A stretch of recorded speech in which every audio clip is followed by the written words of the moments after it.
Bonsoir à toutes et à tous, j'espère que tout le monde va bien et que vous avez passé une agréable semaine de trading. Semaine de trading sur des allures de reprise, hein, de rebond, comme on a pu le constater notamment sur le CAC et sur certaines small cap. On va le voir aussi par la suite.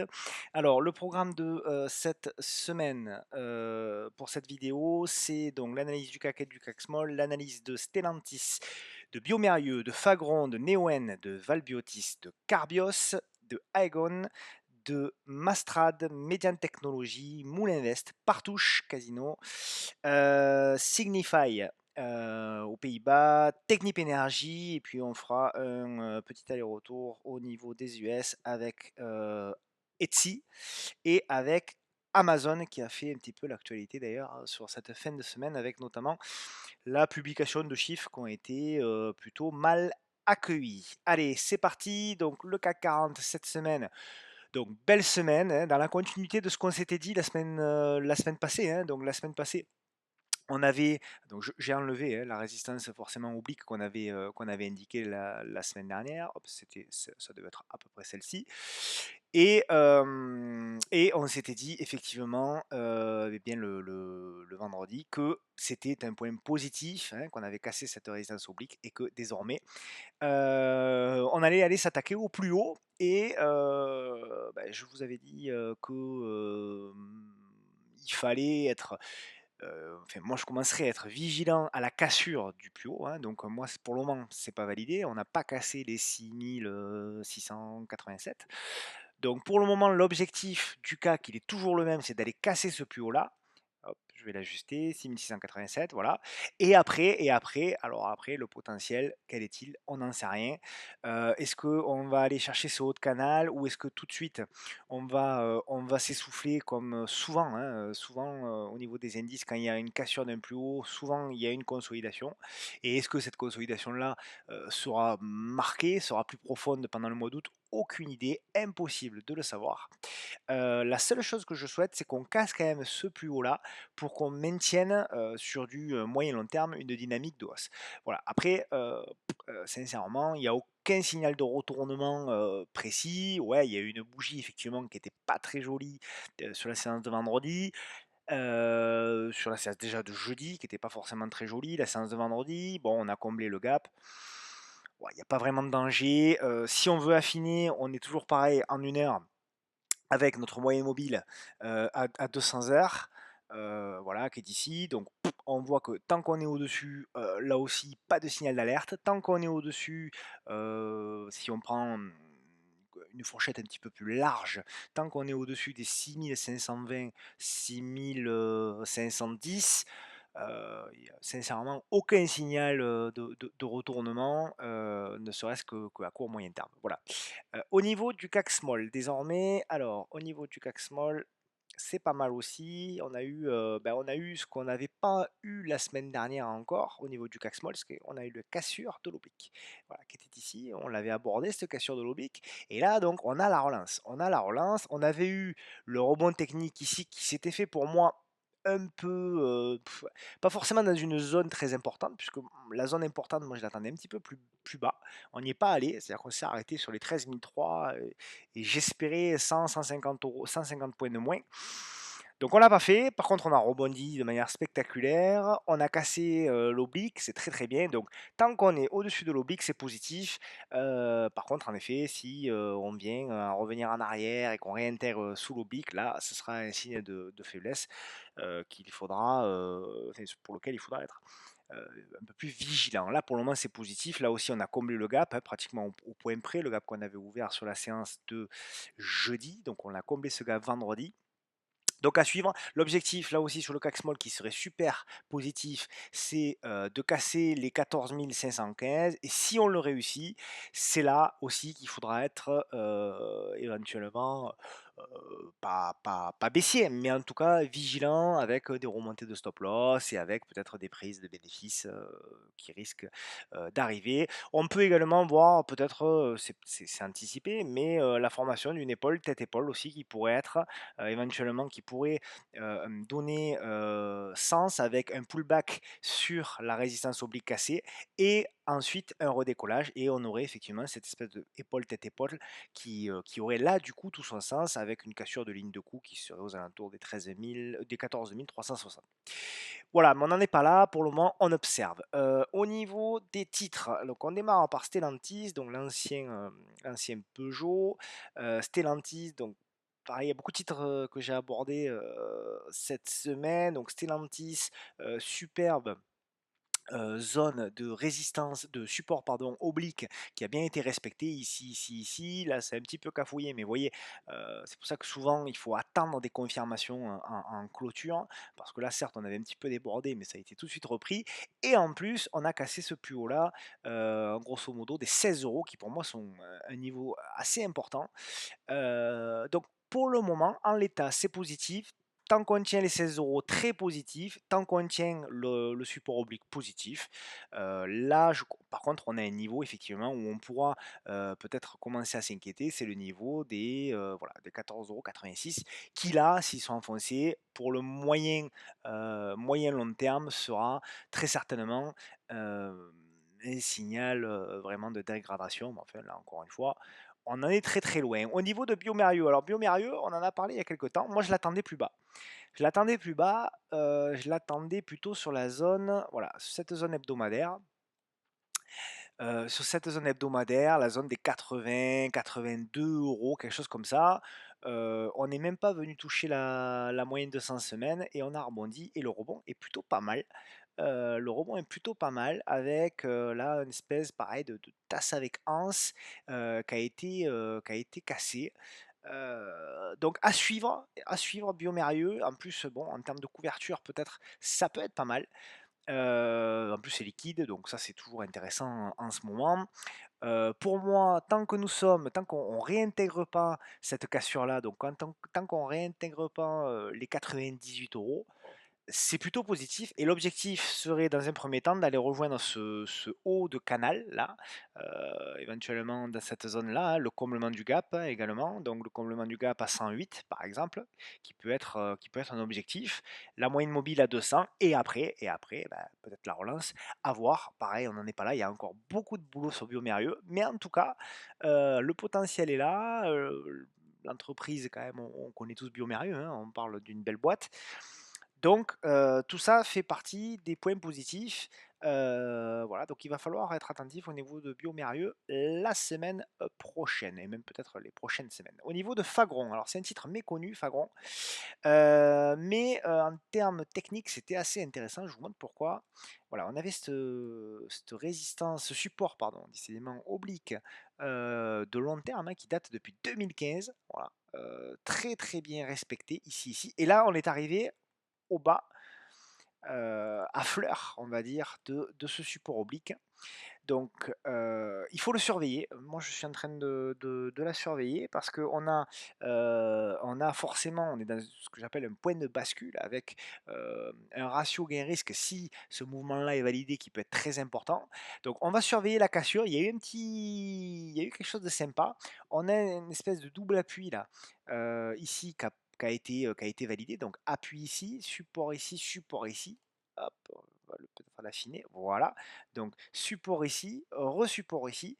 Le signal, alors il y aura 2 signaux à prendre éventuellement. Si on valide la cassure la semaine prochaine de cette résistance oblique et si on valide le passage ici, non pardon, ici, voilà, pour les plus, moyen long terme, le passage des 18 euros pour aller chercher, pourquoi pas, voilà, il y a des super niveaux à aller chercher sur Fagron, hein.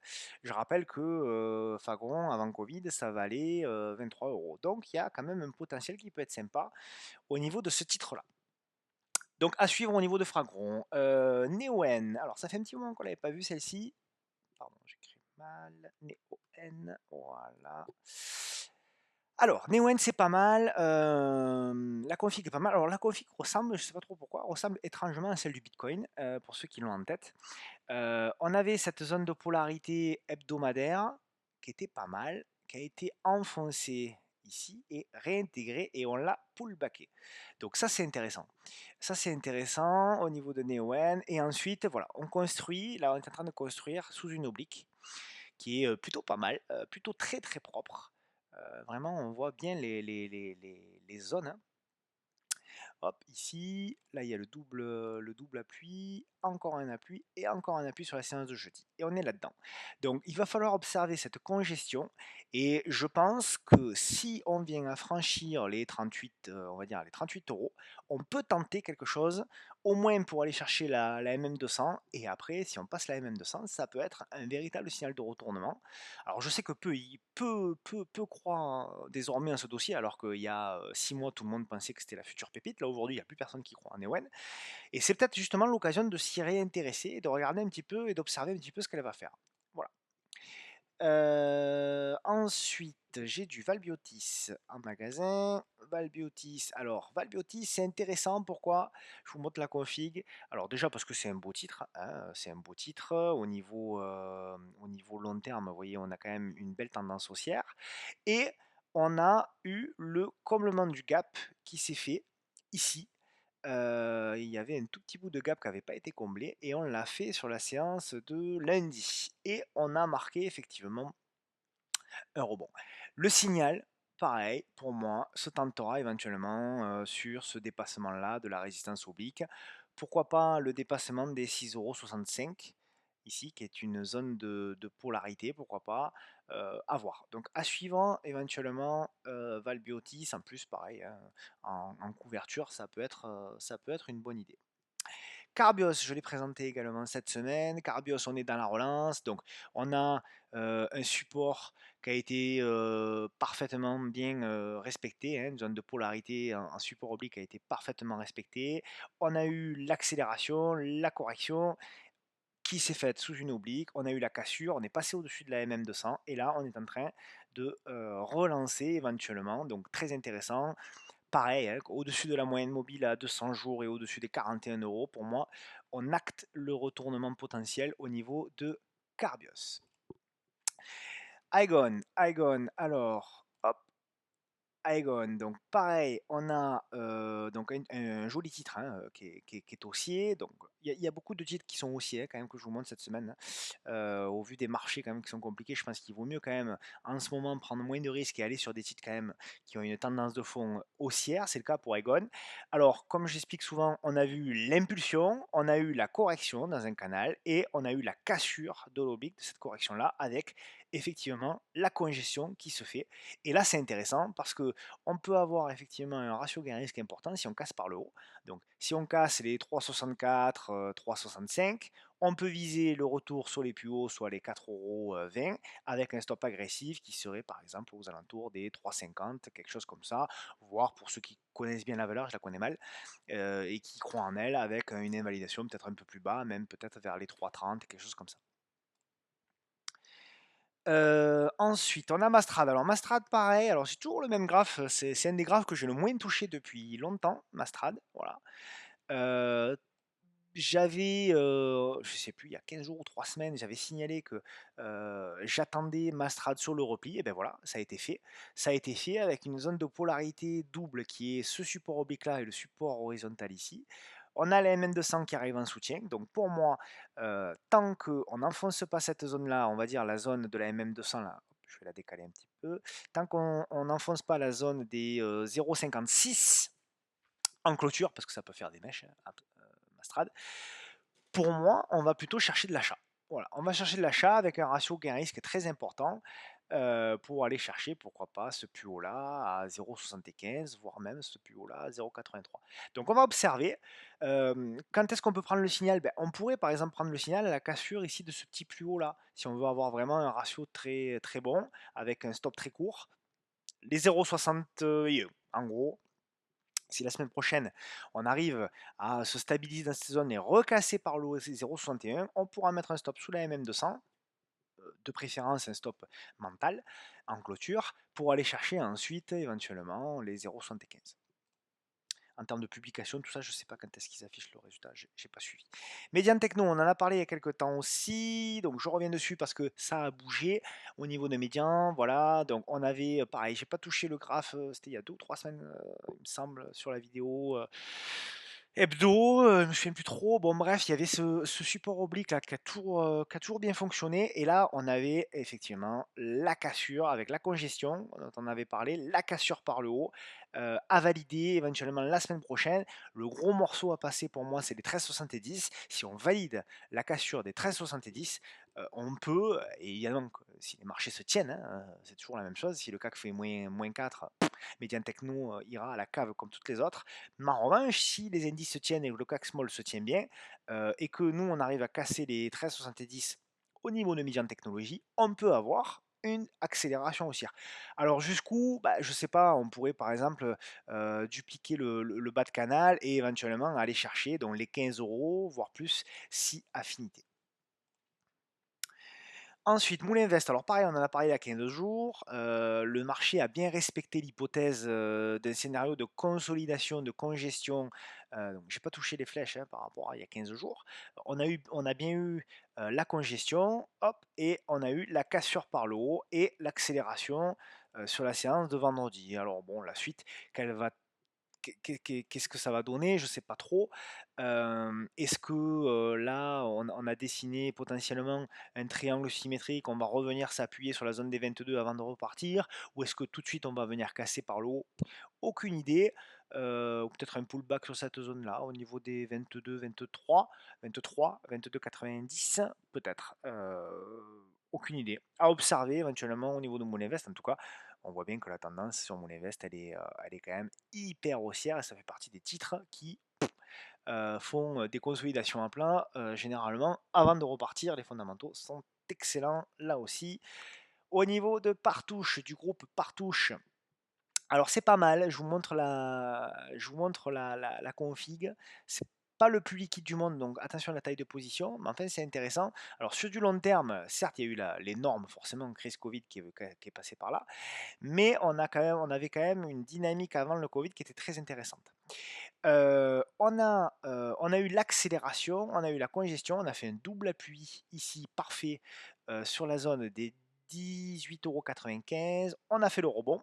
Et là, on a effectivement la congestion. Et pour moi, le signal sera sur le passage des 21,40 € et sur le passage de la M200, toujours pareil, cette M200 qui là avait fait support, support, support, support. Donc là, on l'a enfoncé, on est venu faire le double appui et là, éventuellement, la relance à surveiller sous cette oblique-là.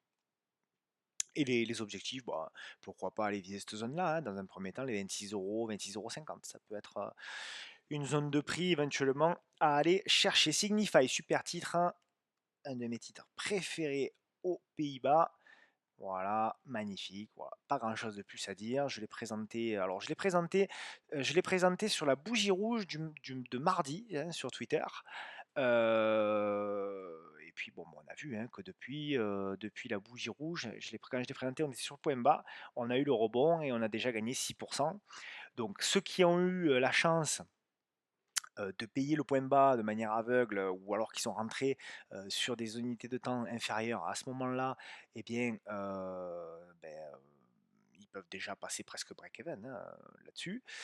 Pour les autres, il faut observer ce qui va se passer, éventuellement, pourquoi pas une congestion avec un petit repli, voilà, ce genre de choses-là. Et éventuellement, si on arrive ensuite à casser, hop, par exemple, ce petit plus haut-là, hein, si c'est la zone de polarité, enfin la zone de résistance, en ce moment-là, faire une prise de position ici pour aller viser, encore une fois, les plus hauts. Ensuite, Technip, le dernier titre français, Technip Énergie. Ça fait un petit moment qu'on ne l'avait pas vu. Alors pour Technip Énergie, la config est pas mal. Il semble qu'on soit en train de valider un biseau descendant, finalement.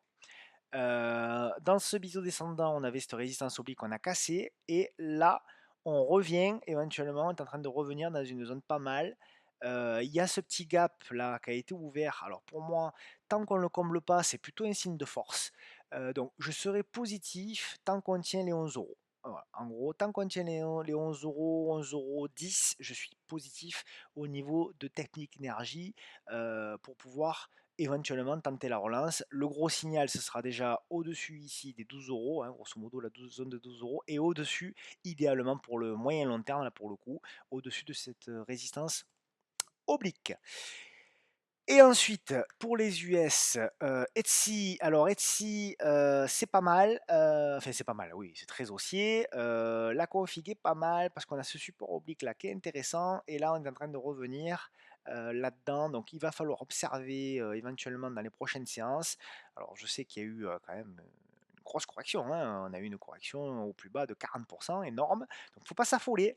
C'est au prorata, hein, de la hausse. Je rappelle qu'Etsy cotait, en février, ou plutôt en mars 2020, côté 30 $. On est monté jusqu'à 250, donc il est tout à fait légitime.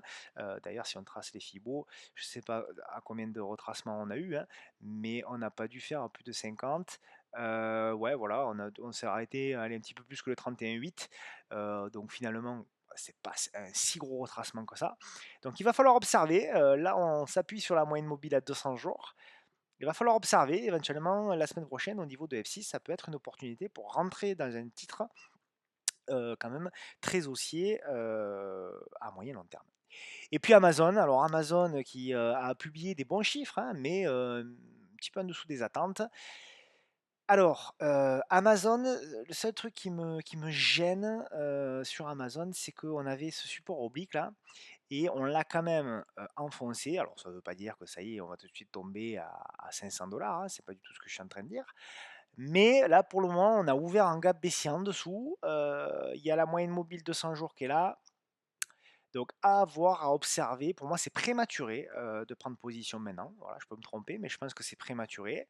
C'est pas impossible. C'est pas impossible que, si, le Nasdaq éventuellement a une correction, supplémentaire, que Amazon vienne, peut-être sur une zone un petit peu plus basse. J'ai la zone des, 3 100 $, j'ai, éventuellement cette zone des 2 900, hein, on a fait un double appui dessus, on peut peut-être faire un triple appui, pourquoi pas. En tout cas, pour moi, pour le moment, c'est prématuré, ou alors éventuellement la semaine prochaine, on commence à repasser au-dessus de l'oblique et à ce moment-là, pourquoi pas jouer la relance. Mais je pense que c'est un petit peu tôt encore au niveau d'Amazon pour prendre position et qu'il faut encore prendre le temps d'observer. Voilà, c'est la fin de cette vidéo hebdo. Je vous remercie pour vos retweets, vos partages qui aident beaucoup la chaîne du podcast de la bourse à être connue et à aider de plus en plus de personnes. Je vous souhaite une très bonne semaine prochaine. Bonnes vacances à ceux qui s'en vont, je sais qu'il y en a pas mal, sur ce 1er week-end du mois d'août. Je vous dis à la semaine prochaine et encore une fois, de bonnes vacances à ceux qui partent. Ciao, ciao.